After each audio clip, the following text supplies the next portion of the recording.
The one absolute golden rule is to stop the parents coming. Get in the picture. And I've managed to stop them through my own parents through sort of 23 films, but they finally made it on this one. But this is the first time. I've never allowed them on one of my film sets before. And why is that? For obvious reasons. Who would? My father refused to even know who Julia Roberts was, which was humiliating. And my mother tried to brush my hair. I did not. I might have liked to, but I didn't. And she definitely said, darling, come on. Hair on forehead, horrid, which is the same expression she's used since I was 6. And will you be encouraging them now on the set again? Not after today's experience, no, I don't think so.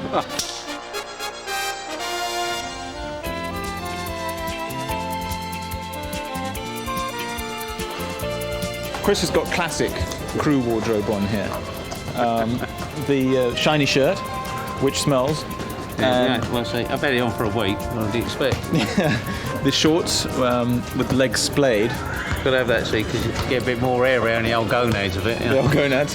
And the very, very white legs. They're actually browner than that, but he puts whitener on every morning, like we used to with gym shoes at school. Yeah. There I am, all uncomfortable in my wardrobe, and finally the crew all had to dress up at the Ritz and wear a tie and a jacket, and they looked miserable, and I couldn't have enjoyed it more. This is the vanguard of what crew members are wearing. The little singlet there and the jewellery. And these actually represent actors that he's damaged. It's rather like in the Second World War they used to have Luftwaffe. I actually personally love to be pestered and get rather nervous if I'm not being pestered enough on the streets. Nevertheless, it's very much a status symbol to have someone to look after you on the street, you know, what they call a bodyguard. And Julia Roberts was going to have one, so I damn well had to have one.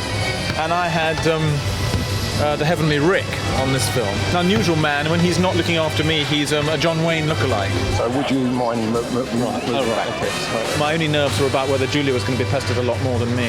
Oh, not bad looking. I thought she was ugly. This is catering. This is where we get fed. This is Becky. Becky, come here. Who has the most unusual Australian accent of any, not only any caterer, but of any Australian as well. How would you say the word F-E-T-T-A, as in cheese? You're going to wind me up, aren't you? Bitter. Bitter? Is it bitter cheese? And what would you put on a bit of bread? Would it be bitter? The point of stand-in is that they stand there while they do the lights, and the great quality you're looking for is someone who looks very like you, and that's why we found Steve. And it's been funny on the film, isn't it? Because people keep coming up to Steve and saying, "Hey, Hugh," and then the same thing happens. All the time. Yeah, I'm often gets called Steve as well.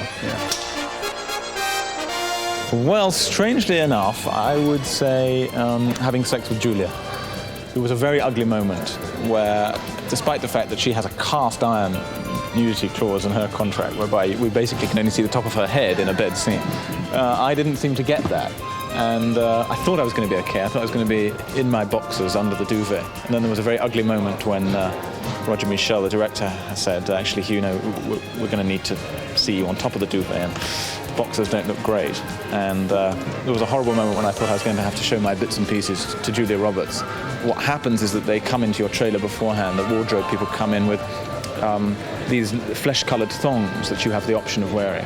And I remember them giving me a choice of 5, which one would you like to wear? And I was so nervous about stuff hanging out that I wore all 5 pairs and appeared on the set looking like a sort of trussed chicken. Her jaw dropped. She'd never seen anything that big. I felt sorry for her because I think I really quite shocked her. So you upstaged her a bit?